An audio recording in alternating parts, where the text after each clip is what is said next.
చెప్పండి సార్. ఖాళీగా అలా చూస్తున్నాను నా గుడ్లు మిడిగుడ్లు వేసుకుని. మిడిగుడ్లు సారా ఎలా నన్నే మిడిగుడ్లు అంటావా? దొంగ నా కొడక, నువ్వేం మిడిగుడ్లు నా కొడుకురా. సర్లే కానీ నన్ను ఎందుకు పిలిచారు? అదో ఏంటంటే ఖాళీగా ఉన్నాను, నువ్వు వచ్చిన తల రుద్దుతావని మసాజ్ చేస్తావని పిలిచాను రా. మసాజా? నేను చేస్తాను సార్. చెప్పండి. మసాజ్ చేసుకోండి. కాయ మసాజ్ చేసుకోండి పావులతో, సూపర్ ఉంటుంది.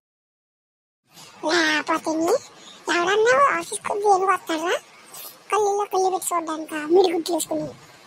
వెళ్ళి పని చేయి. ఎందుకు పిలుస్తాడో తెలీదు, ఎందుకు తిడతాడో తెలీదు, దొంగ నా కొడుకు. ఒరే ఏదో రోజు నాకు దొరుకుతావురా, అప్పుడు నీకు ఉంటుంది. చూద్దాంలే తర్వాత బాబు పక్కలాడికమ్మా. ఇది నా ఫస్ట్ ప్రయత్నం. ఇక నుంచి ఇలాంటివి వస్తుంటాయి. దయచేసి సబ్స్క్రైబ్ చేయండి. లైక్ చేయడం మాత్రం మర్చిపోకండి. లైక్ చేయకపోతే మీ అమ్మే చెట్టు.